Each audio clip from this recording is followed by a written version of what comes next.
All right, how's it going, everyone? Mufar here. Welcome to Heliopolis Radio, nature's abode, and I hope you guys are all doing well and managing to keep steady in this ever-growing, insane, and chaotic fucking world we live in, hey? And so, yeah, we're back at it again with another episode of my personal vlog series, not my personal vlog series, the personal vlog series, where I just basically pour my rubbish out, and I hope that, whatever I do say, it's of use.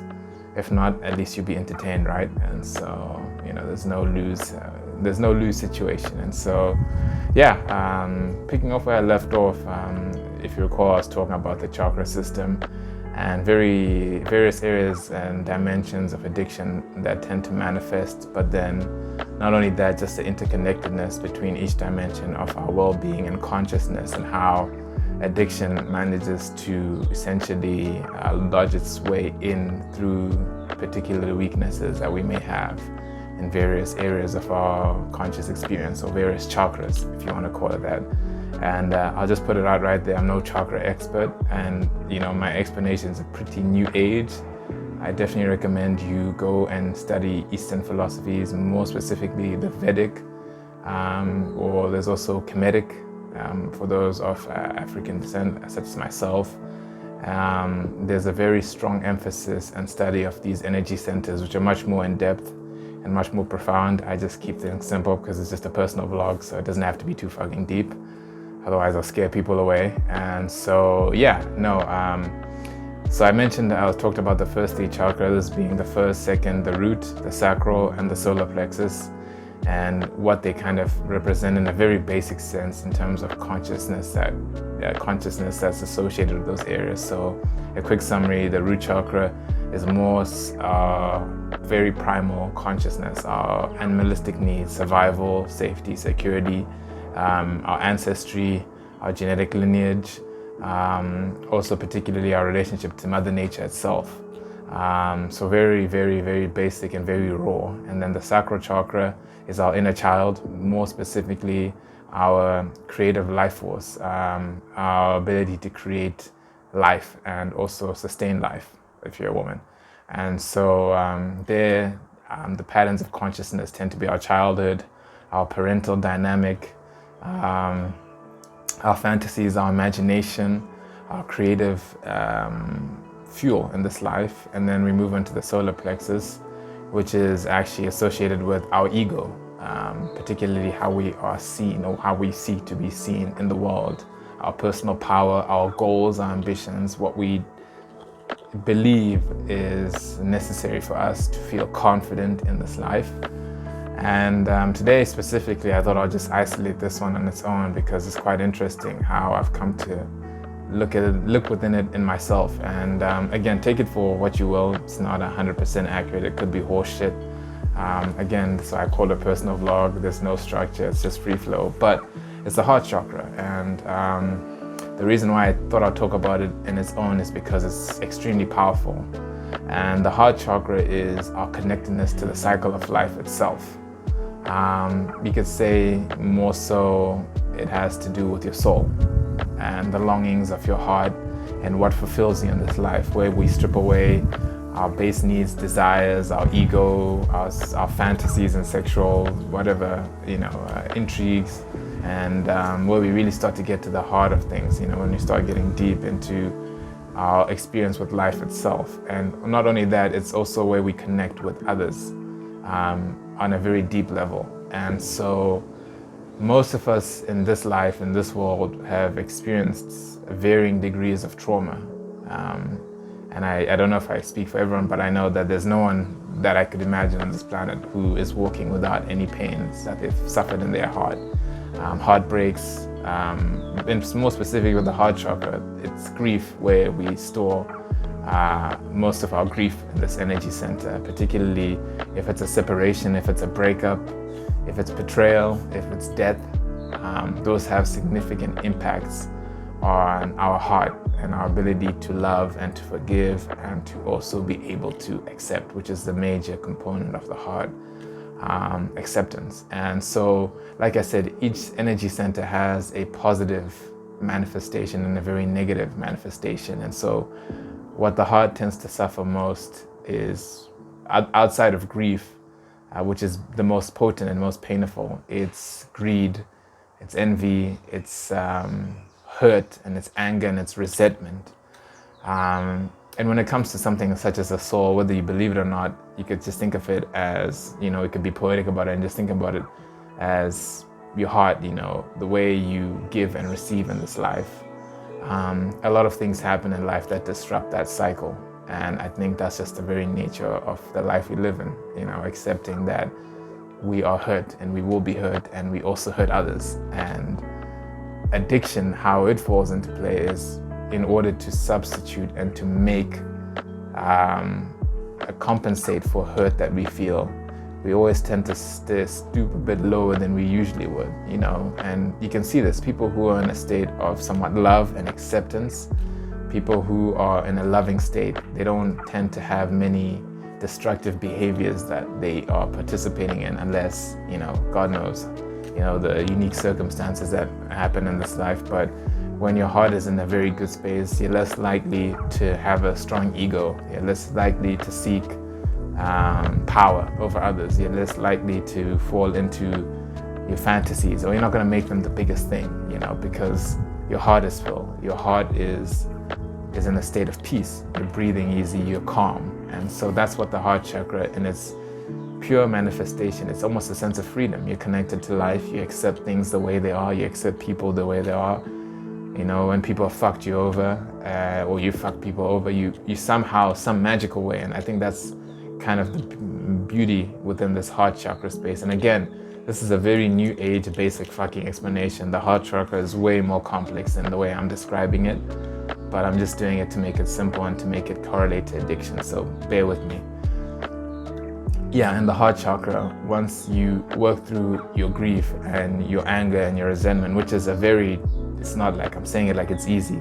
It's a strenuous, painful, difficult fucking process that can actually even last you a lifetime. It can take a long time to get over the hurts that you felt. But when you start to work on it and you shift, you'll notice that things like addiction, they won't be as prevalent. And so I started to look at that, because I look at people who had found some type of love within their hearts, particularly with things that had happened in their lives, like whether there'd been a major loss or a setback or some type of grief that they'd been feeling. And I would look at the way they behave, and I would look at the way I would behave. I'd be like, why is this person not watching porn? Why is this person not taking these things despite all the shit that's happened in their life? And then you'd look at it and you look at their heart, not like literally physical organ, but you look at the way their heart space, their heart chakra is conducting itself, and the way they are accepting and in tune with life itself. It almost is like it's a buffer that prevents you from stooping low. And so don't get me wrong, the lower chakras have their necessities in this life. You need to be able to have some survival spirit. You need to have some life in you. You need to be creative. You need to be vibrant. Everything has a positive manifestation. But when it's addiction-wise, it tends to bring out the very worst of our lower selves. So, porn will be feeding our hurt ego, our poor sense of self-image. Having sexual fantasies and desires will be a way of, suppressing some inner pain that we're feeling at a deeper level that we simply cannot confront.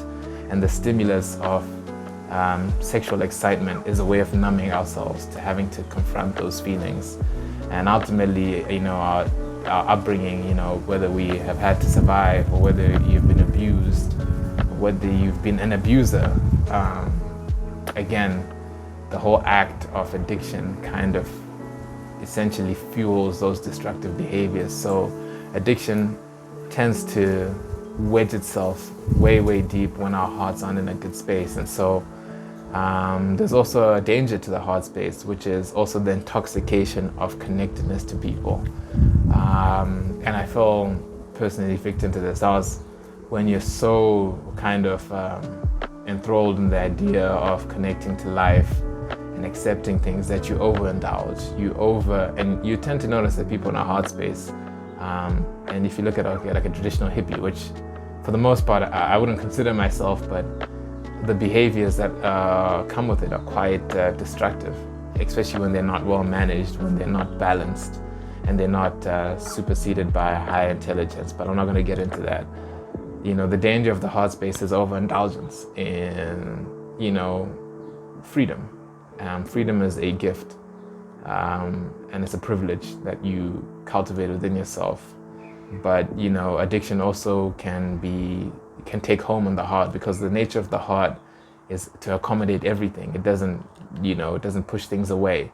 Everything has a place, and the issue is when you get comfortable with having your addictive behaviors. You love and you embrace those aspects of yourself, but you don't discipline them, and you don't regulate them, and you don't recognize their destructive tendencies. And so people with very open hearts tend to get taken advantage of. More specifically, their own destructive behaviors, their own addictions take advantage of the nature of the heart, which is the most cruel and poisonous thing that we actually experience. That's how addiction tends to get away, and it escapes. It escapes being seen for what it is, because when you have an open heart space and you're accepting, but you're not disciplined, you're not aware of how the heart can be taken advantage of, well, then your addiction actually thrives in it. So it's a double-edged sword when it comes to the heart space. It's about knowing your ability to get lost and not get lost in it. You know what I mean? Like, you can accept things as they are and you can embrace them without unnecessary judgment and hostility. But you also understand that you are not going to allow those addictions to thrive and take advantage of an open space simply because they're being accepted. And I don't know if I can word it better, but just because you make peace in your heart doesn't mean you don't rectify any internal issues that you're dealing with. You know what I mean? It doesn't negate the responsibility to regulate your destructive tendencies and not giving them room to thrive. You can indulge the hippie life, but to get lost in it is another danger in of itself. So yeah, the heart space, the heart chakra is fundamental. It's the most important thing, I think. Where I even lack myself is the kindness and acceptance that comes from the heart in various levels, and understanding the cycle of life, that everything has its place and it has its time and it has its end. So when you enter the heart space, it's a very sacred area where you can understand your own addictive patterns when you understand what your heart's gone through in this life. Everyone has a varying degree of trauma and disappointment, but everyone has it regardless. And it's only when you actually really investigate the nature of your heart. And I know it sounds very philosophical, and I want it to be like that, but when you investigate the pains of your heart, you understand some of the fuels, like some of the inclinations behind your actions and also your thinking. We have the mind, which I'll talk about in the next personal vlog, and how it also can distort. Everything has to be managed and regulated within yourself in order for it to be, in order to embody the best quality of it, So yeah, it's investigating your heart space. If you have experienced grief and loss, which is the most painful, because that's a separation of some sort. If you've gone through some type of divorce, some type of breakup, we live in a culture where we kind of make jokes and shit about this thing, and it's fucking hilarious. It is. But at the end of the day, you're still fucking hurt. That's the funny part. Like, you laugh, but the pain's still fucking there. So there's kind of like a irony to it. It's important to investigate your heart space. That's what I've been doing the last few, like a month or so, I guess. And it's tough, particularly in the masculine nature is to somewhat embrace pain, but the way we embrace pain sometimes is the wrong way. We don't accept it, we resist it. And it's only when you start accepting it and you start breaking down within yourself and you start seeing that there's a serious area of vulnerability in my heart because of XYZ happening, or because I did this to someone. It's also things we've done to people. If you've slandered someone, we've stolen, there's nothing that, we try to act like nothing affects us, but things do affect us. Energy just works that way. It penetrates us in levels that aren't perceivable to the actual naked eye, and so yeah, it's investigating your heart and being very honest, looking at the journey that you've had in life and being real with it. And it's funny, it's actually only after the COVID pandemic, whatever nonsense, It's not, I mean, I don't want to say nonsense, I mean, but for what it did and it took from a lot of people, I think that initiated some type of personal reflection of the heart in many of people. Like, and it's not just the nature of the lockdown and people dying and everything. It was just that space when you're finally forced to be by yourself and you can't have any distractions, and so it's a lot. And the heart space, again, that's just one element of it. In terms of its creative potential, it's an amazing thing. It's the connectedness to life. We create from a place of authenticity. It's when we love and we connect with someone on the level of the heart, it's much more magnified. Even if you have sexual intercourse with someone, and I'm not promoting it, I'm just saying when it happens at the level of the heart, there's a certain beauty, and I guess there's a balance to it, because it's actual love. Rather when you have sex because of purely your compulsion to survive, your adrenaline's kicking in and you just need to, then it's destructive. And then when your fantasies are kicking in, then you're intoxicated by them. And then when your ego kicks in, now you're hell-bent on, whatever you think you are because you have sex with XYZ, or people call you this in sex. So there are various dimensions of it.